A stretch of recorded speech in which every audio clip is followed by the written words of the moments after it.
البركة. سيريس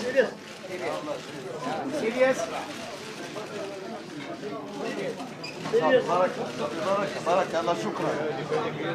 شكرا.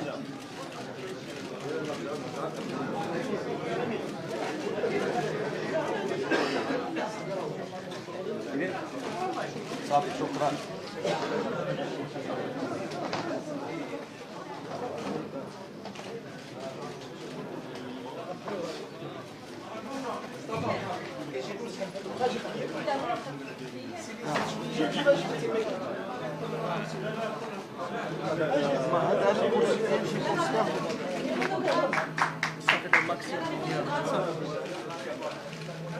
يلا الاخوان اللور باش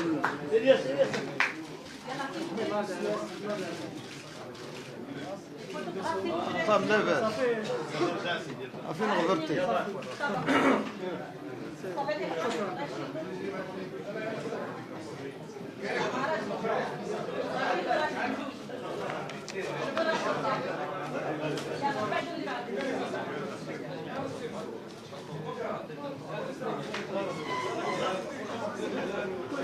اخوات الاخوه واش هذا خدام صافي هذا خدام.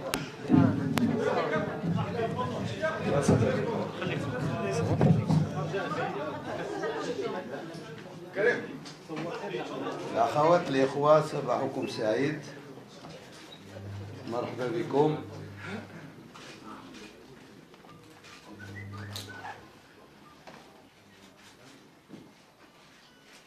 أكيد بأن تبعتم بالكامل بلاغ ديال المكتب السياسي،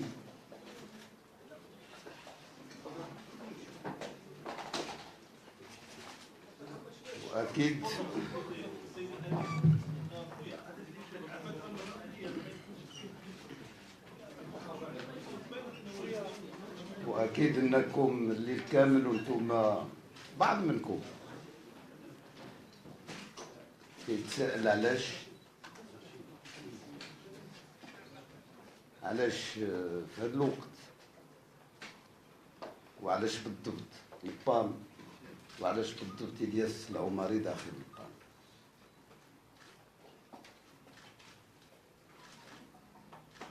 إذا كنتو قريتو البيان رغم أنه جاء متأخر شوية بالليل، غادي تفهموا الأسباب الكامنة وراء هذا القرار.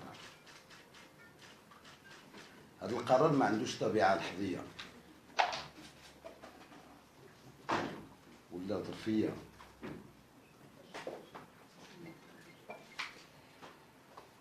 ولا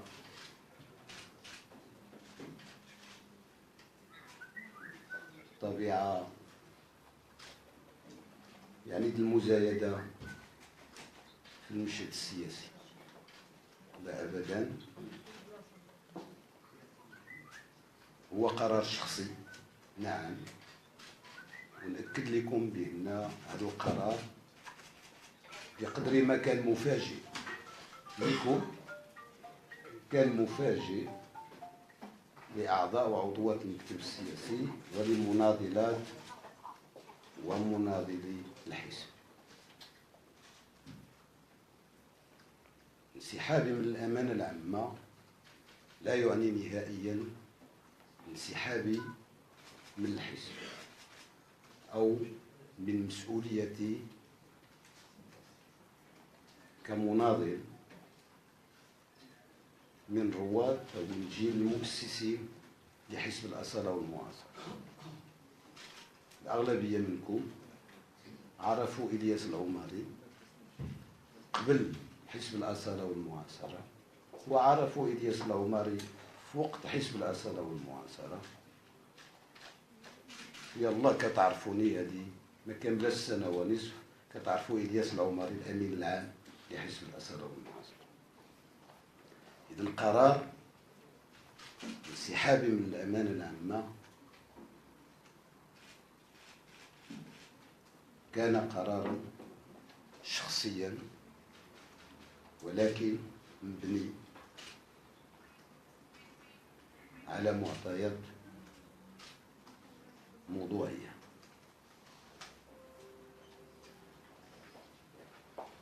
ربما إلى حدود اجتماع المكتب السياسي البارح قبل ما يسالي اجتماع المكتب السياسي بساعة لم أكن مقتنع بالقرار اللي كنت كنفكر فيه، ولكن منين سمعت لتقارير وتدخلات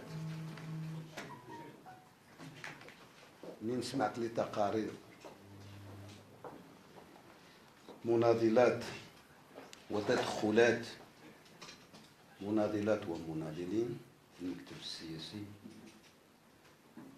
خديت القرار. البارح كان عندنا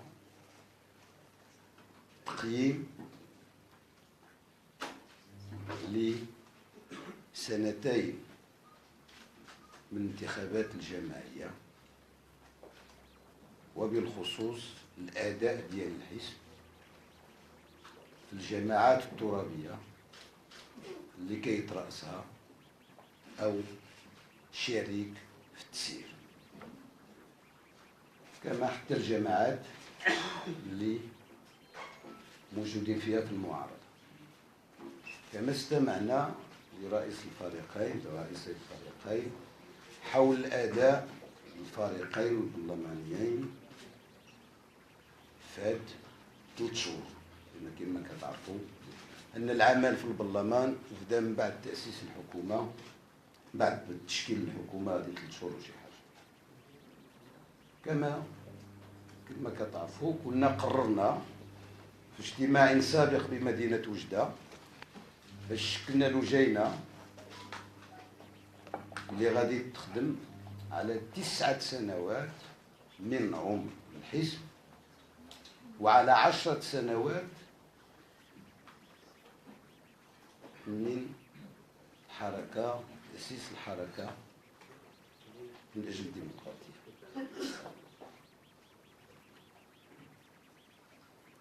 من استمعت كأمين عام تقارير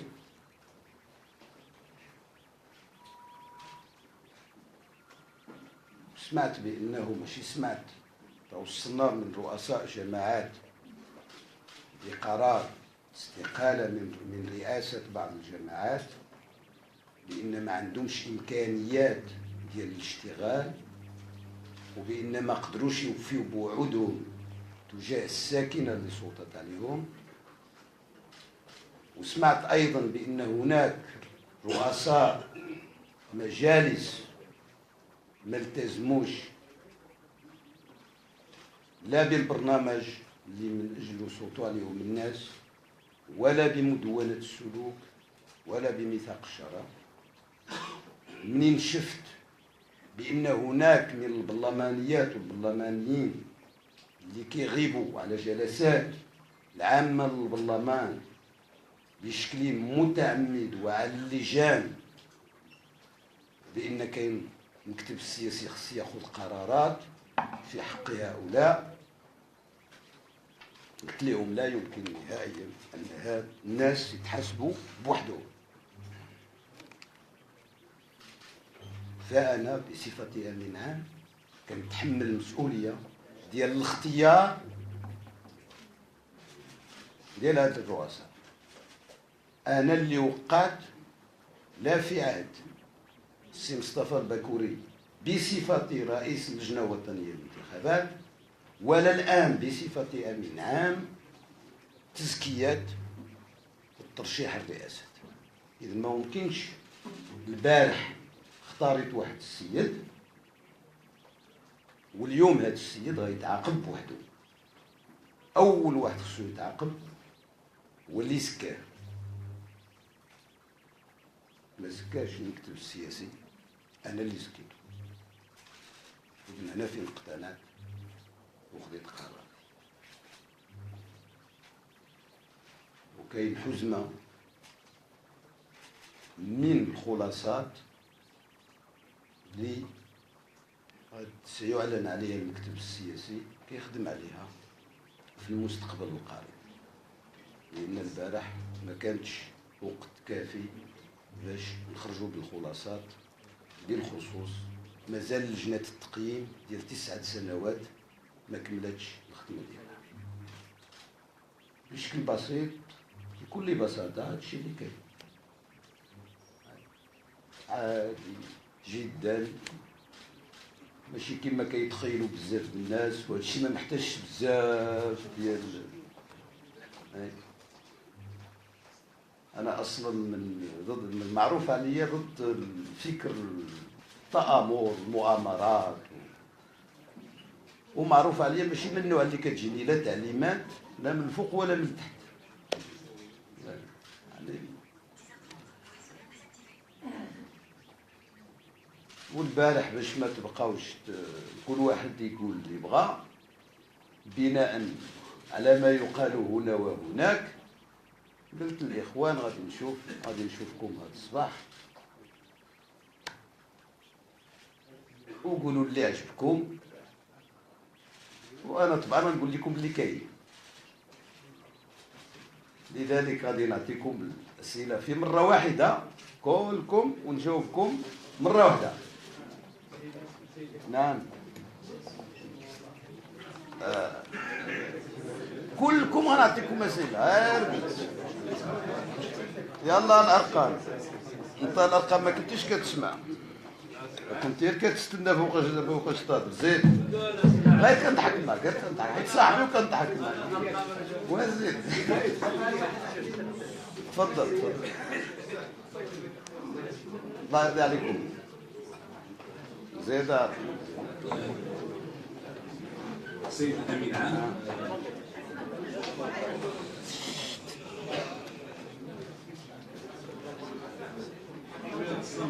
غير زيد انا كنسمعك. سيد الأمين عام، صباح الخير. صباح الخير. لما سمعناك الآن أنا شخصيا لم أقتنع بتاتا بالأسباب التي قدمتموها بأنها هي التي دفعتكم للاستقالة. أولا الحزب حاصل على 102 برلمان نائب لغرفة الأولى، عنده رئاسة المستشارين. السؤال خليك من التحليل هذا غنديرو انا. عندك 5 ديال الجهات، عندك رؤساء الجماعات. كيفاش غنستقل امين عام حقق هذه النتائج؟ سؤالي، هل هناك تعليمات كما يقولون صديق الملك ان الامر يتعلق بما سبق ان شهدناه نحن المغاربه جميعنا بوجود بعض المسرحيات ان الامين عام يقدم استقاله، المكتب السياسي كيرفضها، المجلس الوطني كيرفضها، تقول هذا عنده شعبه وكيبقى يستمر باش ما الله. شكرا سير شاكر. انا جاي سير شاكر.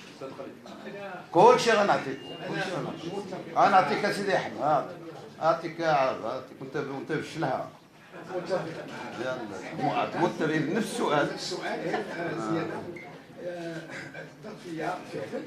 وثانيا هناك بعض المشاكل وعلى عليكم ايضا مثلا التسيير الفردي ديالكم في الحزب. ثالثا المشاكل اللي عرفها الحسيمه كنتم غير قادرين على اعطاء دفعه للحسيمه لعودة الهدوء. ثم النقطة الثالثة وهو الحزب التزم أمام بجدي باش ياخذ الرئاسة ديال الحكومة. إذا بالنسبة لكم 3 ديال الأهداف اللي شفتيهم فيها وما قدرتيوش تعبروا عليها. الله شكرا شاكر. زيد. لا سيدي حمد الجوني طاع في ميكروخا واش كذوما شوي ماشي ندوم ما فيش. زيد.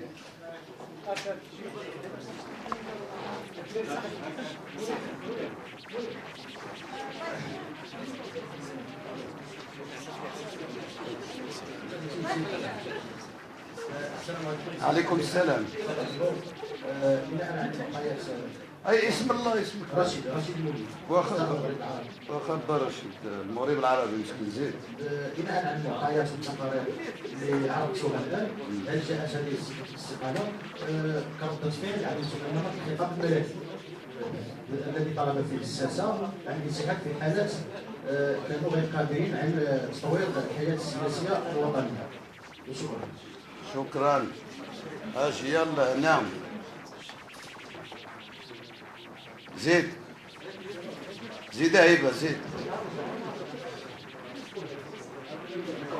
عطيو له الميكرو. السلام عليكم. عليكم السلام. السيد الامين العام مجلس العمر، لماذا اتخذ هذا القرار 10 ايام بعد الخطاب الملكي؟ هل هو اقرار منكم بمضامينه وبما وجهه صاحب الجلاله بضعف الساده السياسيين او الاحزاب السياسيين بصفه عامه؟ شكرا. سير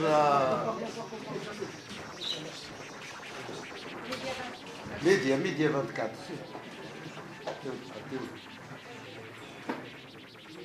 واحدة. Bonjour, c'est Elias. Vous avez dit que vous êtes resté au FAM, est-ce que vous avez démissionné à la présidente et comment vous faisiez?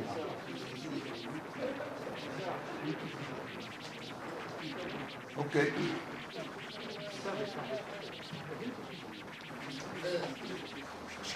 وزيد. شكون بعدين؟ رضا نزار.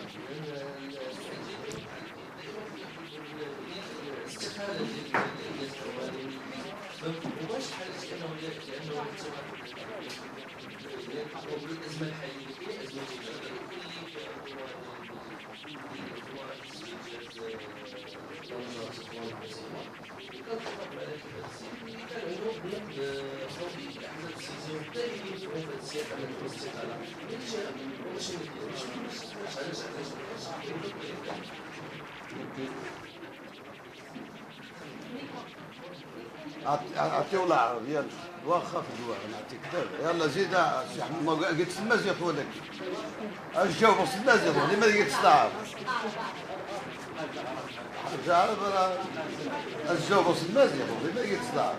ايوا انا نسيو لك اسمه ايوا تجيبوا لي الشغل. ما كاينش السيد الامين العام نهضر معك وجاوبني. يلا هذا استقالة الامين العام واش هو الضمير على الوزارات الحكوميه بصفتكم انتم تسيرون المنطقه بصفه يعني مطلقه. هذا من جهه. من الجهه الثانيه هذا الترددات واش يعني استجابه للطلب لخطاب صاحب الجلاله ام لضغوطات خارجيه او ضغوطات ما؟ اوكي. عطيه في دواء يحدك. عطيه في دواء وزيد. سيد الأمين العام، في حال رفض المجلس الوطني طلبكم بالاستقالة ستتشبثون بإبطال الاستقالة أم يمكن أن يتغير الموقف؟ زيد في دواء.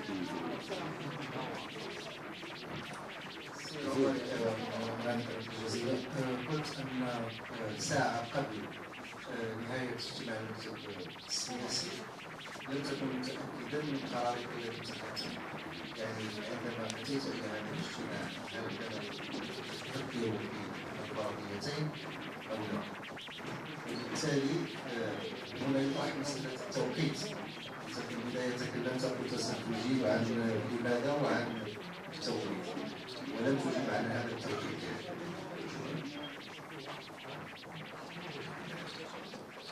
أعطي لك ها؟ نعم؟ واخا السي عبد الصمد زيد.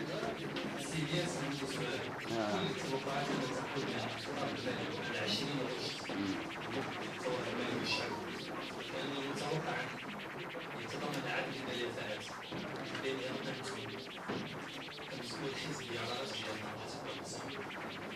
لكن الذي نقرأه الآن هو ربما يقول بعض هذه يعني المناورة السباقية سمحتني المناورة السباقية لتفادي أي عزل أو أي إطالة في مكشوفة بصراحة إن صح التعبير عن الرسمية التربوية لعدد من الأسماء التي قائمة في طابع الشهر المستقبلي.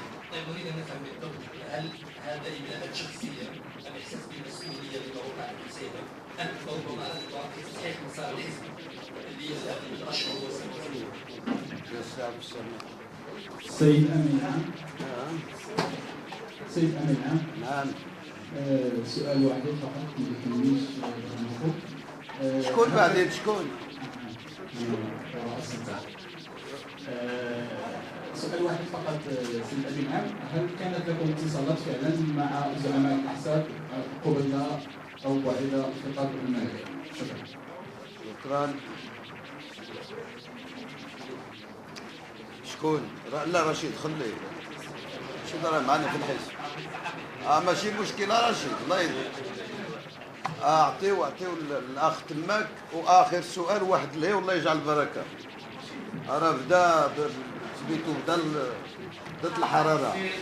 في العمرين نعود الى السؤال الاساسي، التساؤل الاساسي اللي عند المتابعين. الدين مقترح يوم 24 اليوم 24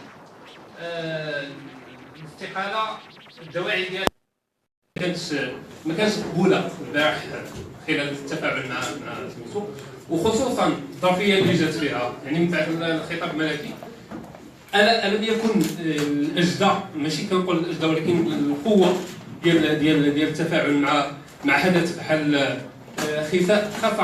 خسارة الرهان ديال رئاسة الحكومة أقوى من هذا الحدث. ثم قلتم بأنك ما غتنسحبوش. من قبل كان يقال بأن إلياس العمري قبل أن يكون أمينا عاما كان متحكما في الحزب السياسي. هل ستعودون بين قوسين لهذا الدور؟ شكرا. شكرا. شكرا 24 نهار ديال الجوج.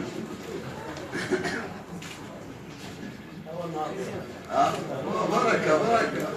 هو كاين هنا واحد الجوج ولكن لا يجعل بركة. راه شوف كنقولوا في الريف الصاد والعربية رحموا الطارق. الحرارة والعربية ملي كيتلاقاو يرحموا الطعام. يلا زيد.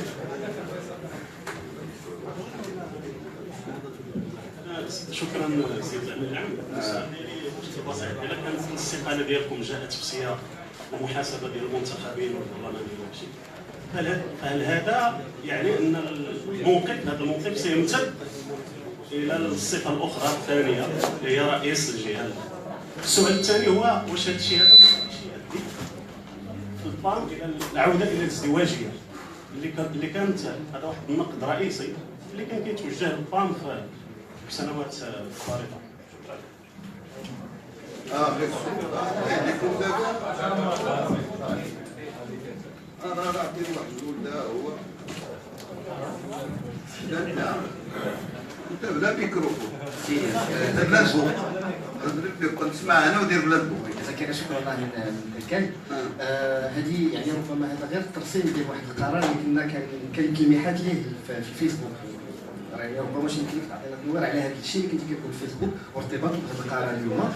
والسؤال الثاني علاقته بما بعد هذا القرار، يعني شكون غيكون المسؤوليه في الحزب وكيفاش غيتم اختيار السكرتير جنرال.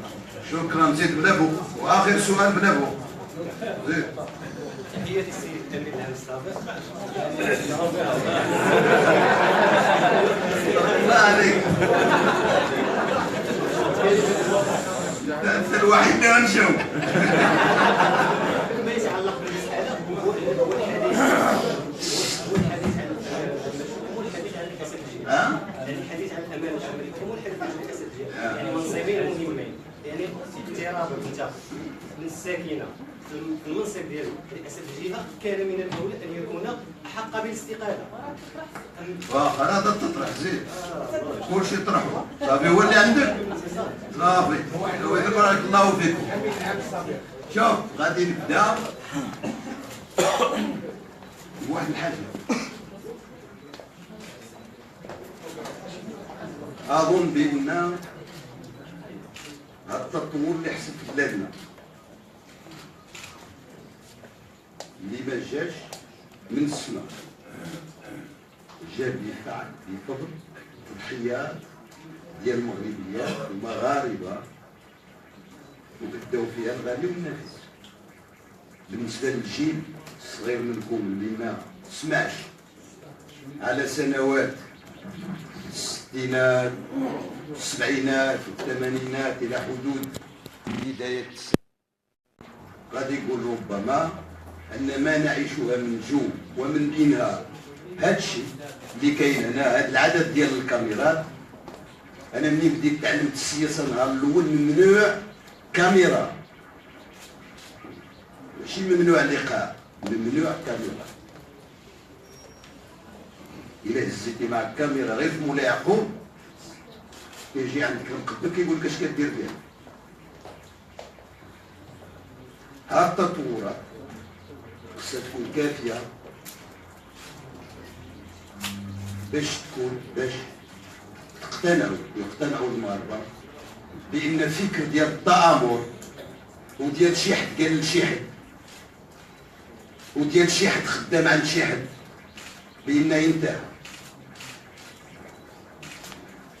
الى باقي راه ماشي في الواقع، باقي في الادمغه ديال عباد الله. واللي كيعرف الياس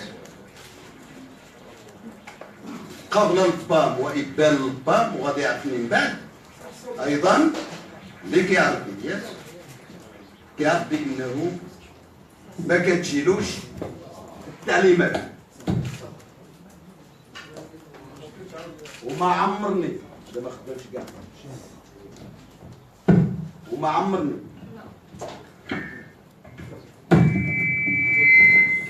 من غير التزام ديالي وانا صغير القرارات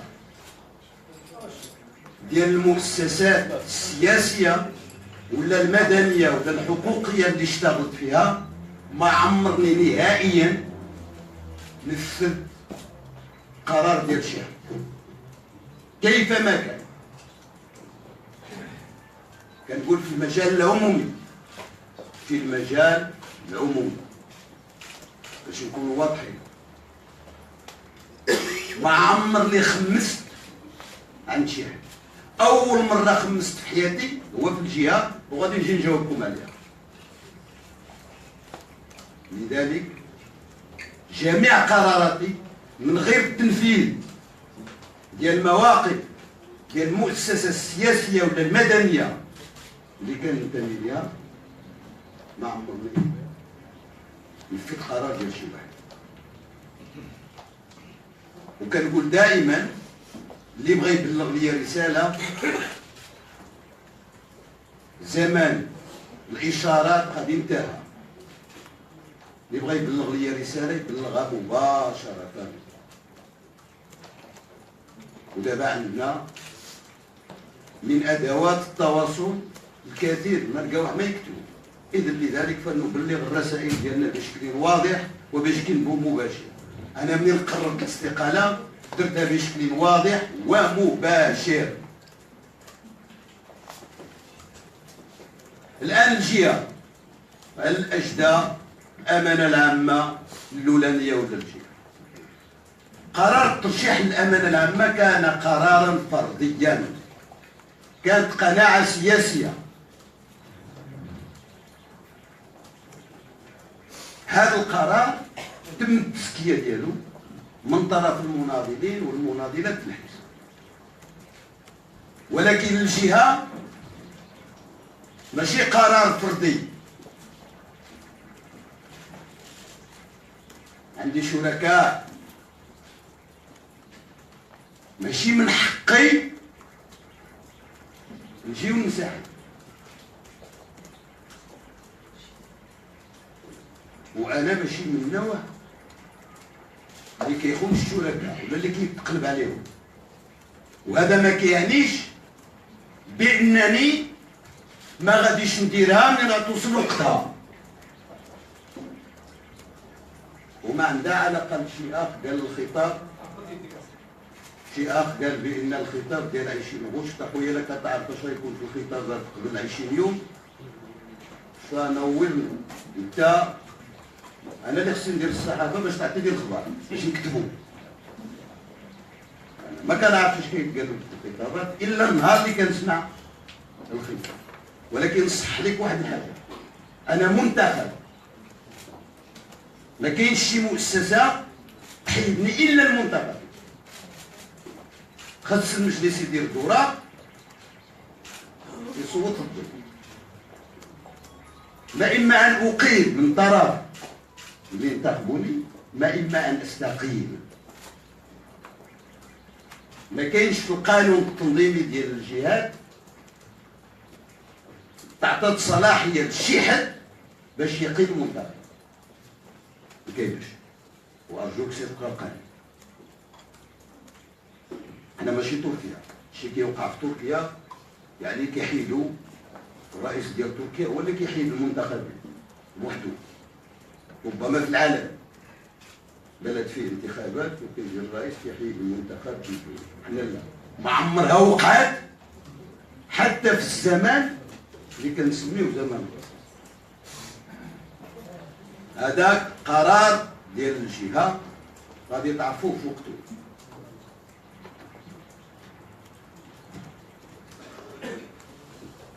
أما المسرحية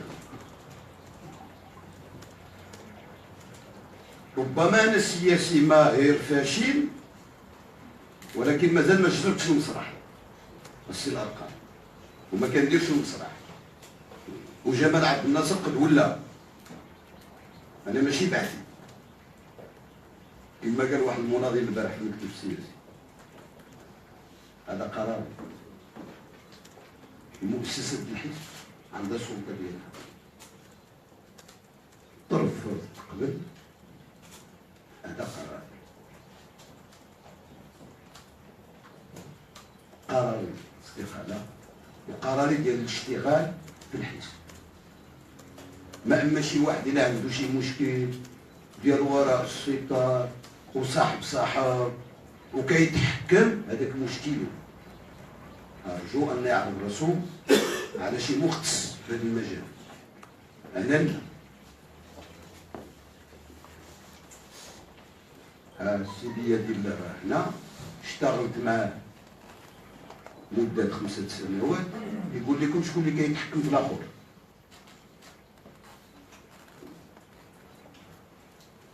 كنت وما زلت سأبقى لحد مقتنع بهذا المشروع. وهذا المشروع ما كنقولش الوحيد اللي في البلاد، ولكن الأساسي اليوم في البلاد، ومقارعة مشاريع أخرى. وهذه مؤسسة بزاف د الناس قالوا ستنتهي في العام ديالها، ومن بعد قالوا لك هذه انتخابات، ومن بعد قالوا هذه انتخابات. بل هناك اللي مشى في اتجاه ان هذا الحزب يتحيد كاع، وهذوك اللي كانوا كيقولوا خصو يتحيد بعدها مباشرة ولاو كيقولوا واش يجي الاول ولا الثاني.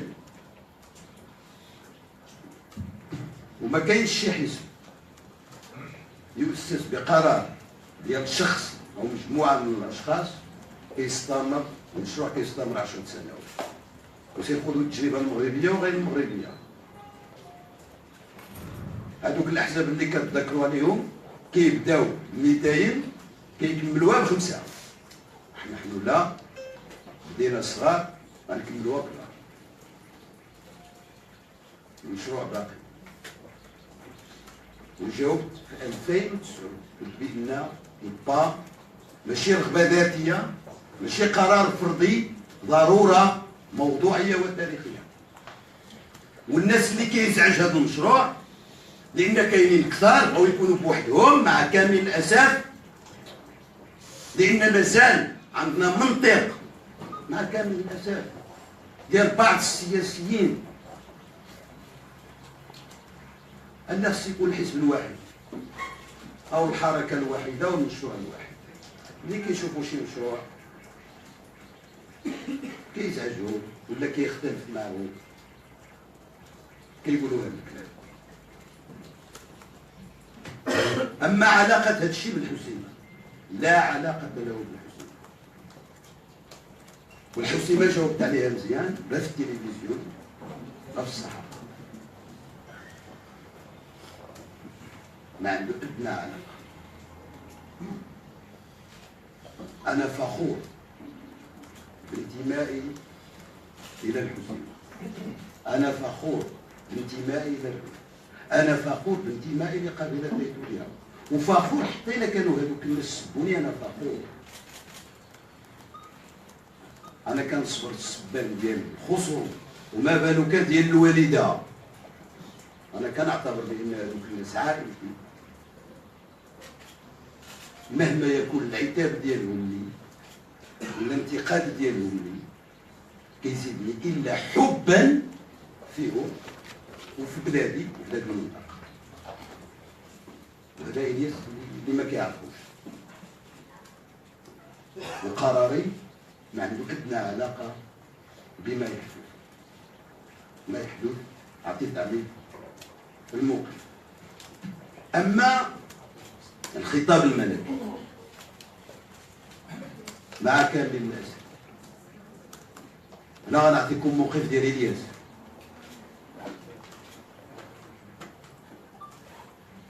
من هذه 17 عام كانت خطابات قوية ماشي فيها إشارة، فيها وضوح قوي. كان كل خطاب كيتكلم على قطاع وأكثر. كان كل خطاب كيدير تشخيص لقطاع وأكثر. ولكن مع كامل الناس، مع عمري انا شخصيا اذا كنقول لكم باش في التفاعل مع شي خطاب من طرف المعنيين بالامر. الخطاب الاخر هضر على الاداره. شفتوا شي مدير ولا شي رئيس ديال شي شركه عموميه ولا شي كاتب عام قال يا ودي انا غنمشي بحالي، راه جلاله الملك عنده الحق، انا خالتي هي اللي جابتني، هضرت مع الوزير الفلاني اللي كيجي لعمتي وجابني هنا، انا غير كوف.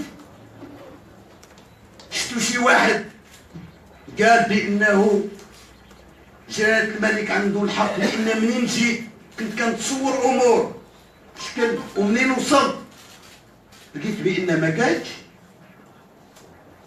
كما الخطاب اللي كنحاول الآلة الدبلوماسية، شفتوا شي سفير شي قنصل قال لي انا غلط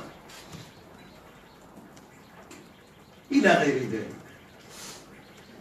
وآخرها السياسية. أنا تفاجأت، أنا سكت تفاجأت بأن جلاله الملك ذكر عن الأحزاب السياسية. الأحزاب السياسية كلها كتقول خطاب مهم مزيان. أنا ما فهمتش، حتى واحد ما قال أنا معني. أنا كنقول لكم أنا معني، أنا معني، ولو عموس اللي عندي في التسيير، ولو القرارات اللي خذيت في هذا عام ونص ماشي بزاف، ولكن معني سياسيا، معني سياسيا. والتزامن ديال القرار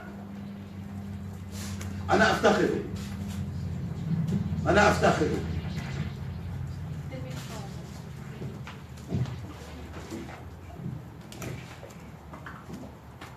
ما في لا صحوة ضمير، ما عمرو ضمير ديالي نعس. طبعا أنا إنسان بشر ماشي ملاك، أشتغل. إذا كان غلط إذا خصني نصح على غلط.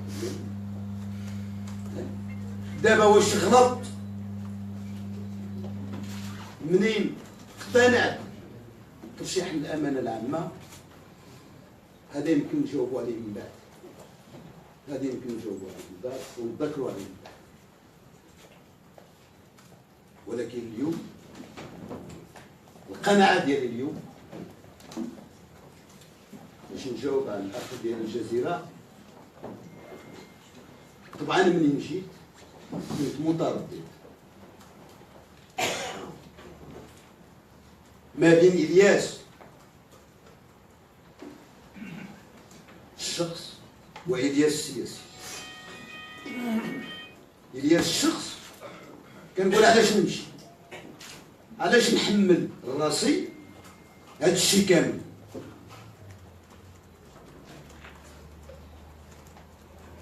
ولكن إلياس السياسي كيقول بان قدر السياسه هو هذا، والسياسي كما تعلمت نهار الاول اللي ماشي كيتحمل المسؤوليه للاخطاء ديالو فقط، ولكن يتحمل المسؤوليه اكثر لاخطاء الاخرين. وانا من هذا النوع الثاني.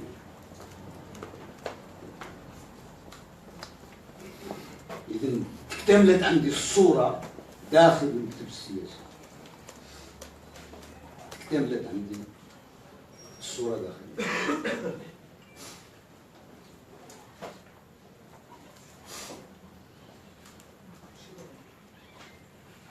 اما السي شاكر التسيير الفردي الى غير ذلك، طلبت منك واحد النهار تجي دوز ستاج عندنا مع خدمتي مع لايف بي باش تنتقل مع واحد الموقع مهم جدا في بلادنا. كان خصك ذاك المرحله الانتقاليه دير شي ستاج داخل شي حزب باش تعرف كيف تشتغل الاحزاب في المغرب. انا كنعرف المتخصصين ماشي الصحفيين فقط، المتخصصين في الشأن السياسي في العالم كيديروا دي ستاج داخل المؤسسات السياسيه باش كاع انت كتعرف لي مزيان لانني ضد التسيير الفردي، لانني اصلا جيت من ايديولوجيه تؤمن بالجماعه، وجيت من قريه سميتها منوز في الريف كيخدموا في تويزه. اذا ما ممكنش ان تويزه اللي رضعتها بالزول امي غادي يجي شي مسؤول مهما كان يحيدها لي. لذلك انا ضد التسيير الفردي، ولكن مع تحمل المسؤوليه ديال الاختصاصات ديالي. امين عام امين عام، انا اللي غنتحمل المسؤوليه، ولو يكون تسيير جماعي المسؤوليه تكون فرديه. هذه هي السياسه. السياسه هو الخطا الجماعي خصو يتحملوا واحد باش نحافظوا على الاستمراريه. اذا من حقك تكتب اللي بغيتي على الاخطاء ديال البان، وكنعطيك الحق وكتب بانه الياس العمري هو اللي مسؤول عليها. هذا الحق كنعطيه لكم كاملين بما فيه الاخطاء التي ارتكبت فيها البلد من طرف الحكومه، مع كامل الاسف اللي كنشوفوا اليوم. وهذا هو اللي خاطئ، ان بنادم كيحكم كيعين كيجي وفي الاخر كيقول لك انا ما داير والو. ارجوكم حتى الاخطاء ديال هذوك حملوهم ليا، ما عنديش مشكل. تربيت على هذا الشيء وغادي نستمر فيه. وما كنركب على حد باش ما كنركبش على اخطاء ديال الخصوم، وما بالك نركب على الحسيمه على مآسي ديال منطقتي. اخطاء الخصوم وما كنوقفهاش، ومعروف عليا ما كنوقفهاش رغم مآسي ديالي، لان ماشي من اخلاقي، لان كنت قبل ان يكون قال، كنت قبل ان تكون انتخابات، كنت قبل ان تكون هذه المساحه من الامان. لذلك ماشي من تربيتي ومن اخلاقي، وماشي من النوع اللي كتبدل تربيته واخلاقه بين عشيه وضحاها. المجلس الوطني راه رفض الدواء، هذا قرار، كاين قراري وكاين قرار ديال المجلس الوطني كما قلت لك انه عهد البعث قد ولا. اما علاش 24 يوم ما درتهاش في عهد انتخابات لم ننهزم، كنقولها، وكنحيي جميع المناضلات والمناضلين ديال البال والمواطنين والمواطنات اللي عطاو للحزب هذيك المكانه. وفي هذه القاعه اجتمع الحزب يوم 8 اكتوبر هنا. النتائج كانت يوم 8 اكتوبر مع 2 الليل، 8 اكتوبر مع 11 الصباح اجتمع المكتب السياسي وابناء الحزب الفائز. ومنين راسنا لم نقول راه يكون عندكم الارشيف غير المنشور، ولكن كاين عندكم في يوم الكواشين رغم انه غير منشور. رجع عنده الى لقيتي شي مره الياس قال باننا غنمشيو للولانيين، حسبنا قلت باننا نسعى باش نتصدروا المشهد السياسي، وهذا طموح ديال اي حزب صغير كبير متوسط، ولكن لم نقول باننا الى ما وصلناش اش غادي نديروا ابدا. واللي كيقول هذه الهضره ماشي سياسي، تحدي ما كاينش في السياسه. تحدي احنا في الريف كنديروا في حوايج اخرى، كنديروش في السياسه. السياسه هي مواقف زمكانيه ماشي بحال ايديولوجيه، هي مواقف بدائيه. السياسه مواقف زمكانيه. واللي كيقول لكم بانه راجل في السياسه حيت قالوا غادي يبقى، خصكم تعرفوا جوج حوايج: ما اما منافق، ما اما رجل دين في جبه منافق كما كانوا كيديروا ارباب الكنائس ما قبل التنوير. ما السياسه موقف زمكاني وتراجع من عدمه خاضع للشروط اللي كنشتغلوا فيها، خاضع للشروط اللي كيشتغل فيها الانسان. لذلك ما عمرني قلت بإلا إذا انهزمت سأستقيل أو الحزب غيمشي بحاله.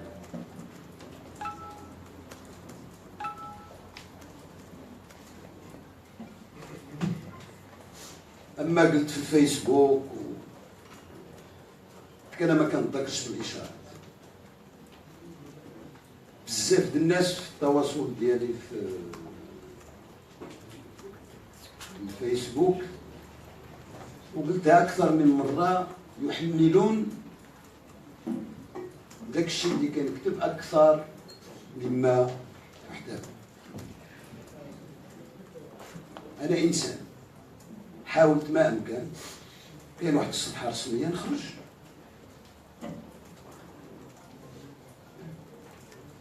ونعبر كشخص على أمور.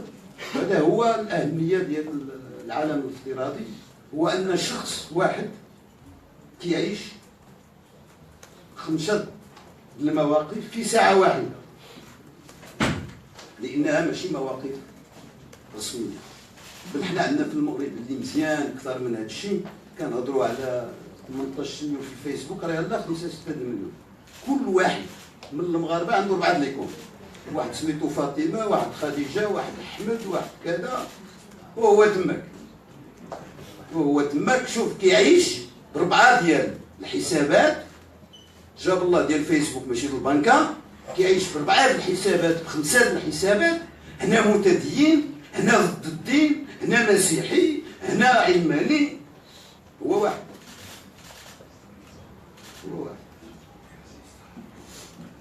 إذا ما نحملوش الأشياء. أنا بشر، مواطن مغربي عادي من لحم ودم، كنتواصل تماك، ما فيه لا إشارات، ما فيه لا هذه، ما فيه حتى حاجة، ما فيه حتى. الاختيار ديال اليوم راه شرحتو لكم يا بالبارح، شرحتو لكم، وسأبقى مناضل. سأنتصر. هو مشروع اللي من أجله أنا مستمر اليوم. هذا المشروع ما بداش مع البان، هذا المشروع ماشي ديال البان بوحدو، هذا المشروع نخرط فيه البان، هذا ديال المغاربه. حنا يا الله شويه فيه وغادي نبقاو فيه، والبان حسب المؤسسات وسيستمر. شكون اللي غادي تختار من بعد مني؟ هذاك من اختصاص المؤسسات، ولكن اللي غادي تختار انا غادي نخدم تحت مسؤوليه ديالي، ما عنديش هذا المشكل. خرجت لكم انا في الاضواء، واحد الوقت كتقولوا ماشي في الاضواء خصو يخرج للضوء، خرجنا للضوء ما خصوش يخرج للضوء. المهم منطق السياسه هو هذا. ها؟ راه مشيت شاكر، راه كتعرفني يا شاكر. هذه 25 سنه ملي كنقول شي حاجه يا شاكر انت مازال خدام مع الفرنسيس، ماشي الفرنسيس يعني مع الوكاله مع لايف. ملي كنت كنقول شي حاجه كنت كنديرها ولا ما كنتش كنديرها؟ ايوا صافي، راه انت اللي تغيرتي ماشي انا، انت اللي بديتي خدمه تغيرتي، انا راه ما تغيرتش. انا راه بقيت داك الشيء اللي كتعرف عليه، بقيت في هذاك الشيء اللي كتعرف، وساستمر بهذا الشيء. قلت لكم قبيله طبعا انا منين شفت الخطاب كل شيء كيقول مزيان، كل شيء كيقول الاداره. دا شي واحد خرج من شي اداره قال لنا راه عاوني فلان، راه ماشي كنستحق ما دوزش الكونكور.